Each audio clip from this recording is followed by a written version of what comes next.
Well, good morning, friends. Welcome to another daily dose from your Covid Chaplain.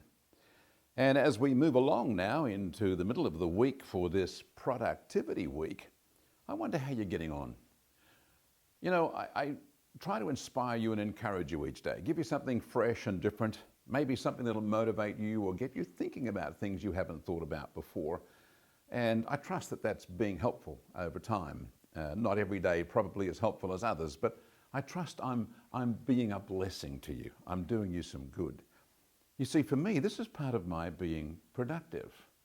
Now, it's very temporary. I mean, you watch me for a few minutes in the morning and then maybe forget all about it. And after a number of weeks, you couldn't tell what I'd talked about in the past. So it's not like I'm producing the Eiffel Tower or some great monument that's going to be remembered, but I am being productive. And that's a clue to productivity. Sometimes we think productivity means I'll have to knit a jumper that is used by 3 generations. Well, no, you don't have to be anywhere near that productive in terms of longevity for what you do. You might be able to be productive by a word of encouragement to somebody. You see, when a person actually needs a word of encouragement, and there are 4 people there listening to them tell their story, and all 4 of them just look at them with stony faces, none of them produces a result. There's no productivity. But if one of them says, hey, I remember what you said before about something, I'd like, why don't you do this and I can encourage you to do that. Suddenly the person who receives that is feeling that there was something positive injected into them. And the person who spoke up was being productive. And in Productivity Week, that's pretty important. So productivity, the creating of some output, producing something, may be just simply producing a word of encouragement. It may be producing a smile. And I have to laugh when I think about this. I walk a lot and I see a lot of people and I'm very cheery. I talk to a whole lot of people.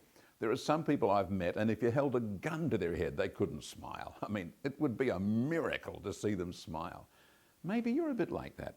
Maybe for you to actually be nice and pleasant and to give someone a smile would be hugely productive for you. It might even be miraculous. It might be something for last week, a surprise thing to do to somebody.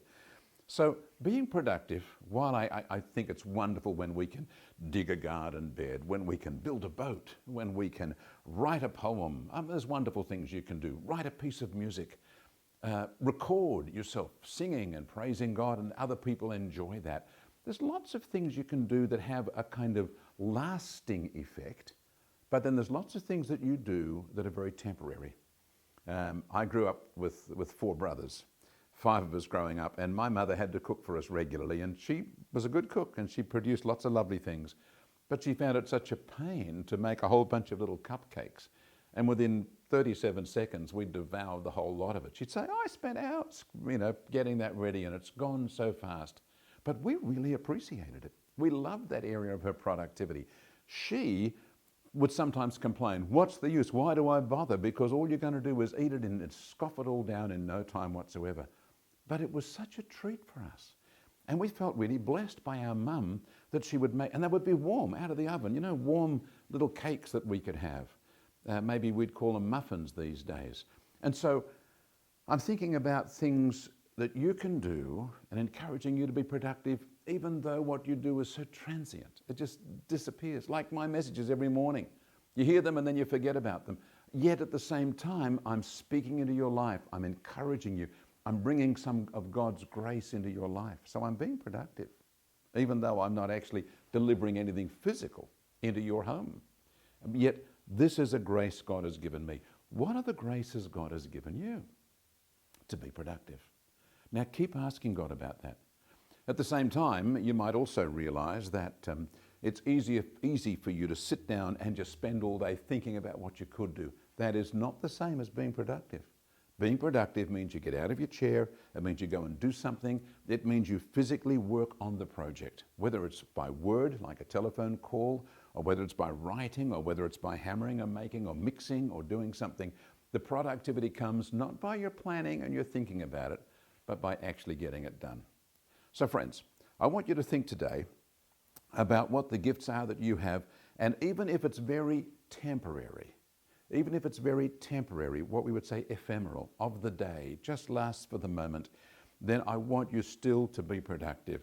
So I'm going to talk about today being temporary productivity day, because what you produce may not last, but still be productive. Even if you just produce a smile, even if you just produce a happy moment for someone, just produce a word of encouragement, just produce an act of kindness. If you can produce something, even if it passes quickly, let this be that wonderful day when you are productive, even in the most temporary way, because God has given you the opportunity to do things, and today is the day for getting things done.